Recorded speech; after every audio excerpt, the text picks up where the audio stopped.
Chapter 14, Using Visual Aids.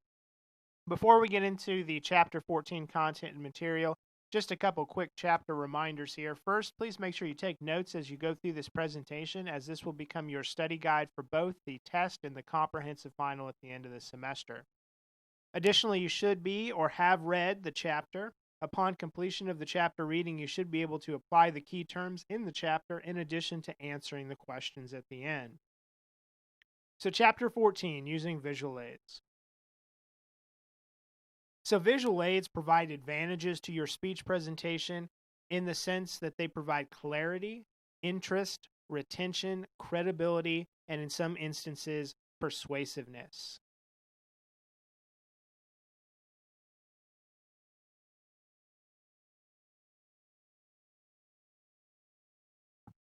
For every speech, whether it's informative or persuasive in nature, the visual aid that is used by the presenter can and will differ from speech to speech and presenter to presenter.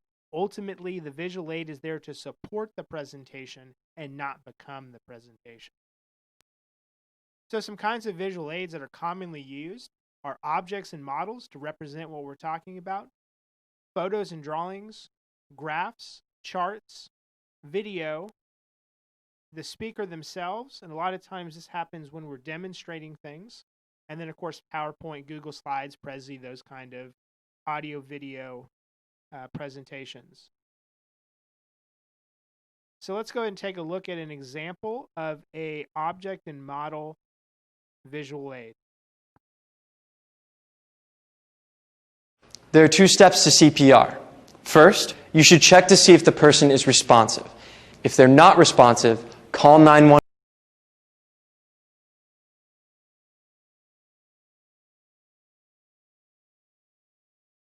There are two steps to CPR.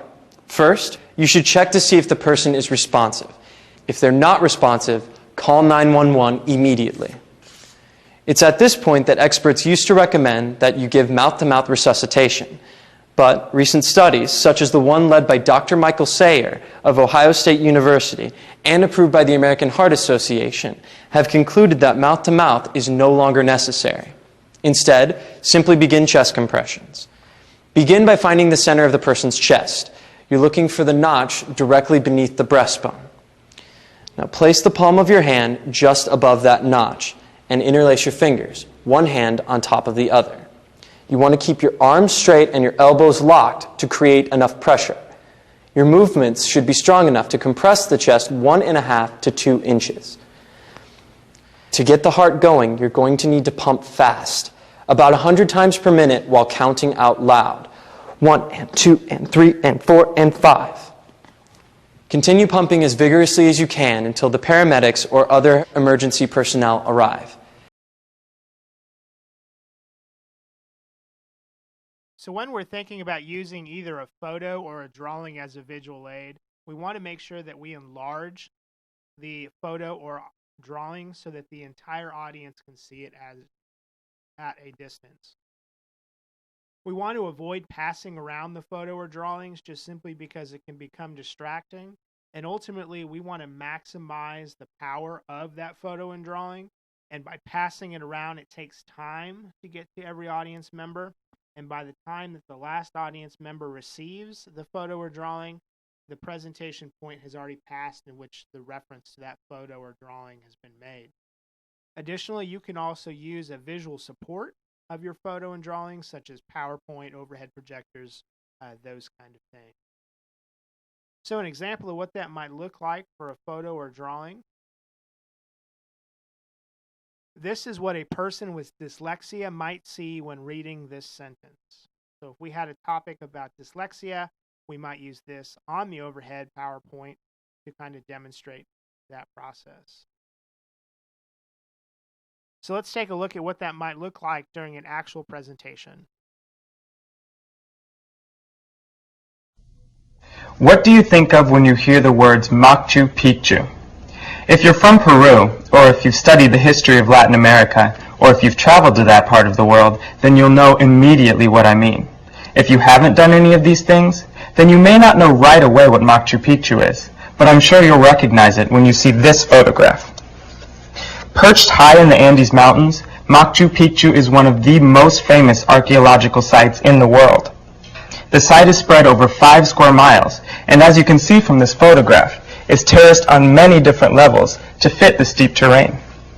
Built during the 1400s, it contains the ruins of palaces, temples, baths, and about 150 dwellings.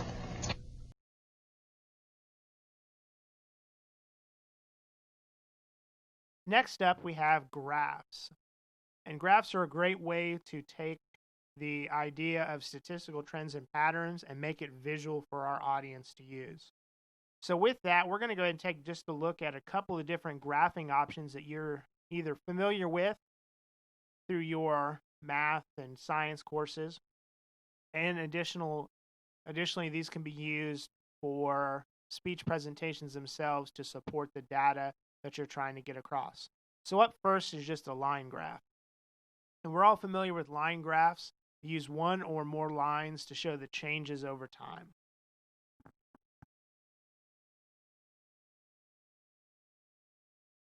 So to give us an example of kind of what a line graph looks like, if we were looking at the comparison between percent of personal spending between healthcare and food, we can use the line graph to demonstrate the increase and decrease. So additionally, let's go ahead and dive into a speech and take a look at how that is applied within the speech presentation.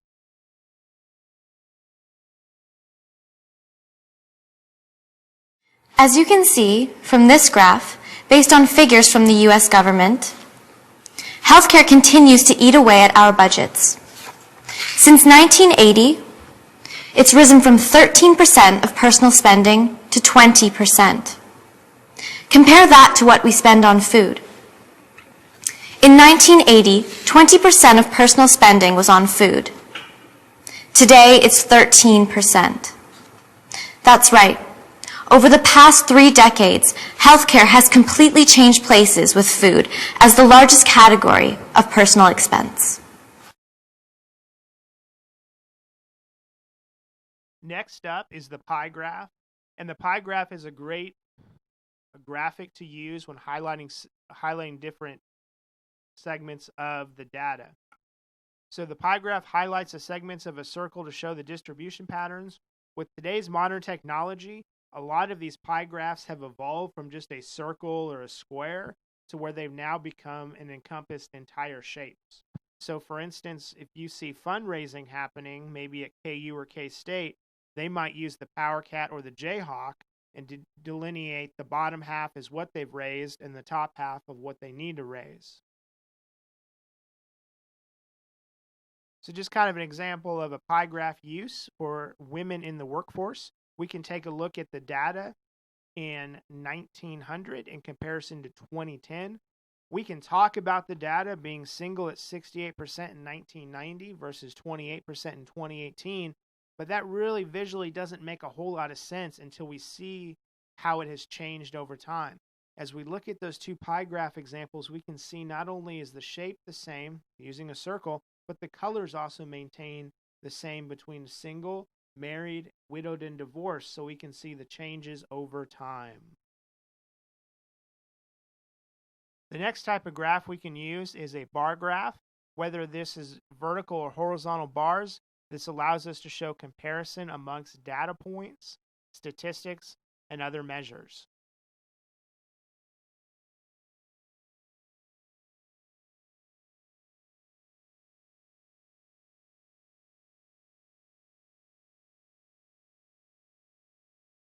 So for our bar graph example here, we have some information that we can compare different nationalities and ethnicities between two groups and use the bar graph there as our example.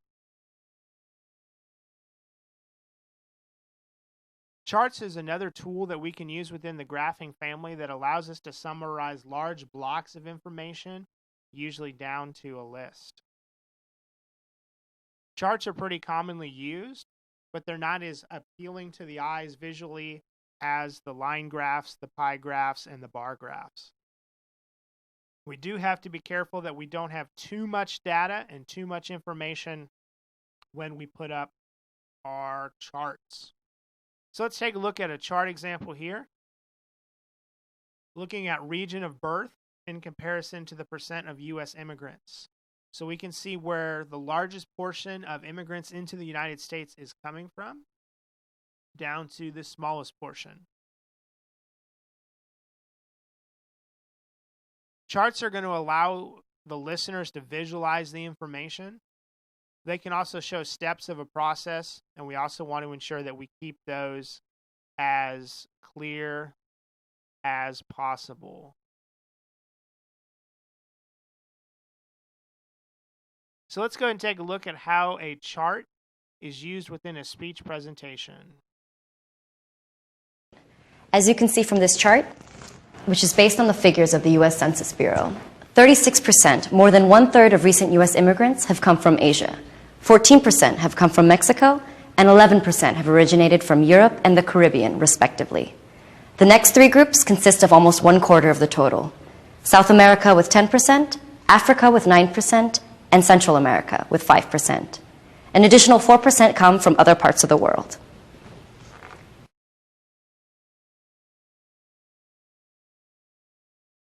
As technology has evolved, so too have the visual aids, and one of the newest ones is the idea of the video. Some things to consider here. We want to keep video clips short. As with any visual aid, we don't want it to become the entirety of our presentation. It's there to support, not take the place of. We always want to make sure that we cue to the start of the clip. So if you need to show from 1:30 on, we need to make sure that your video is queued up to 1:30, so when you hit play, you don't have to fast forward through the video. Always want to make sure you integrate that smoothly and avoid low resolution. As much of the videos as we have nowadays are pretty high resolution. One thing we do need to consider is if we are making videos, especially if we're using our cell phones, we always want to film in the horizontal position or the sideways position. This way it maximizes our screen output when our audience is viewing our film. The next type of visual aid we're going to talk about is the speaker.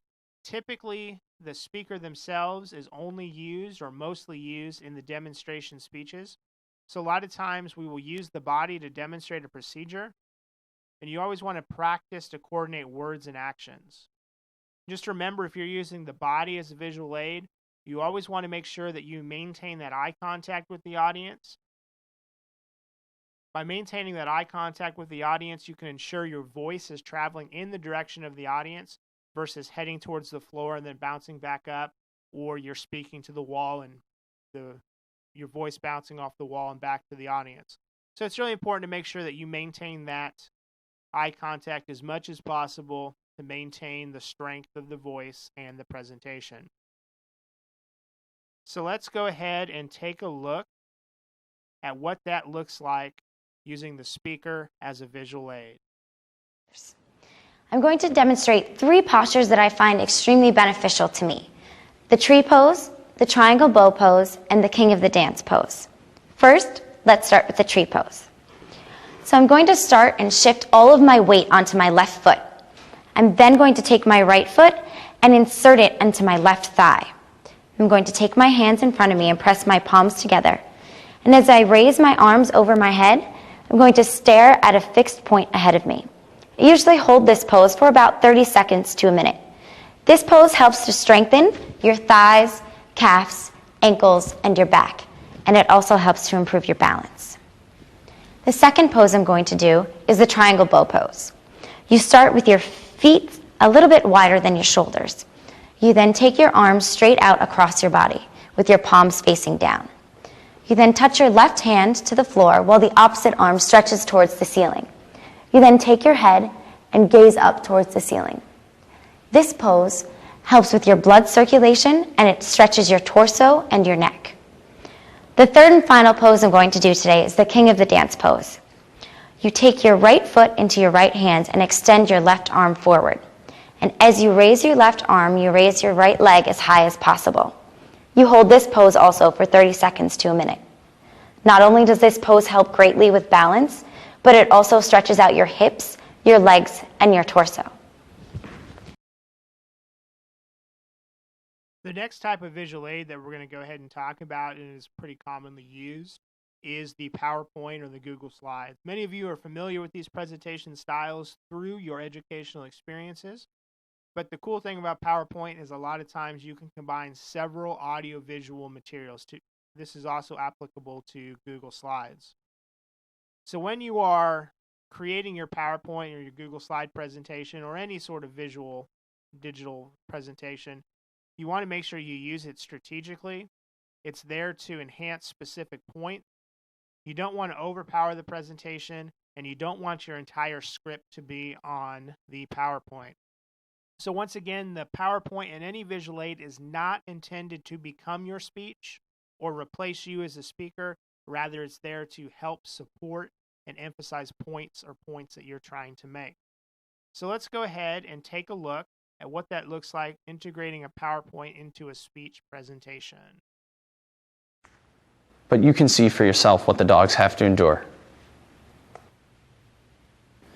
Here's a picture of a puppy mill provided by the U.S. Humane Society. As you can see, the cages are stacked one on top of another, and the dogs are packed into the cages like sardines into a can. The dogs are not let out to go to the bathroom, so the cages are filled with waste and become breeding grounds for the diseases I mentioned earlier in my speech. You can get a better sense of how disgusting a puppy mill is from this photo, taken after the dogs were removed by animal officials. You can see how narrow the cages are and how they're crammed one against the other. You can see that there's filth and debris everywhere. So as you're preparing your visual aid, you want to make sure that you prepare it well in advance. Keep it simple. Make it large enough for your audience to see, and just be conscious and aware of where you're going to be presenting at. And limit the amount of text you have on your slides. A great thing to do with your presentations is if you're creating them on your computer, go ahead and stand up and take 4 or 5 large steps backwards and see if you can read your screen. If you can't, you need to make some adjustments, as it's only going to be magnified on the big screen. So continuing on there, make sure you use fonts effectively as well as colors, and use images strategically. Nothing is worse than putting yellow font onto a white background, making it hard to read as an audience member.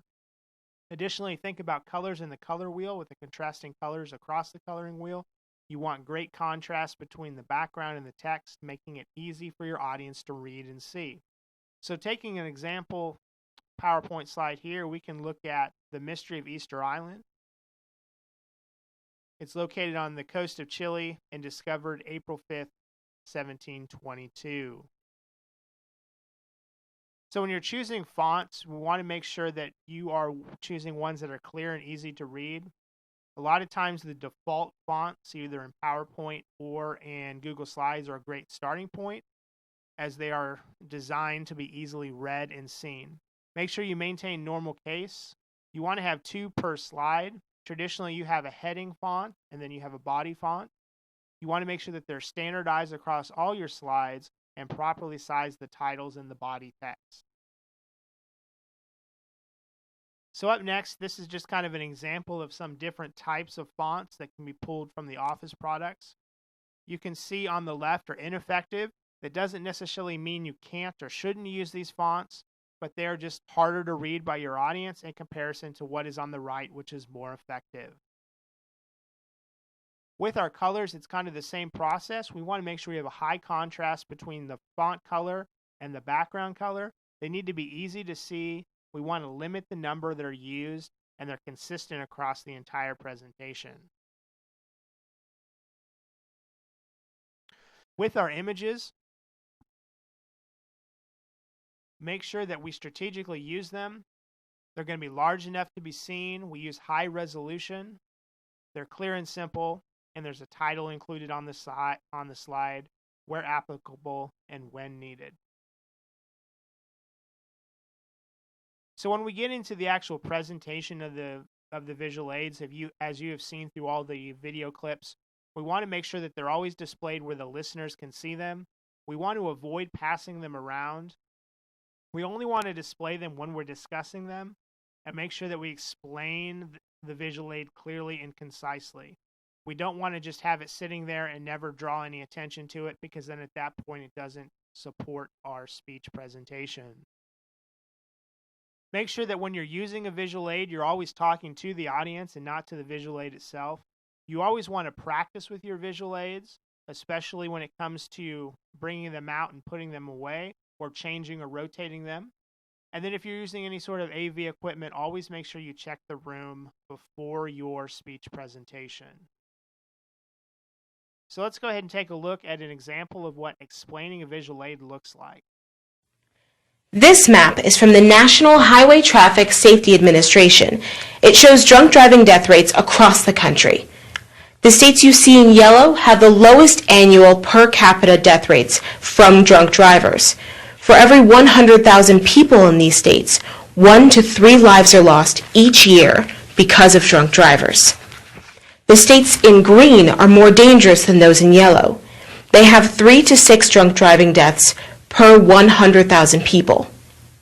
The most dangerous states are those in red, where more than 6 people are killed for every 100,000 residents.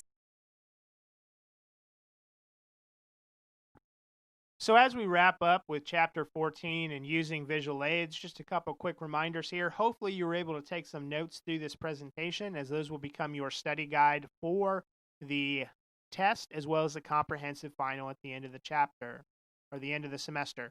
Additionally, please make sure you read or have read the chapter. Upon reading the chapter, you should be able to define and apply the key terms in addition to answering the question.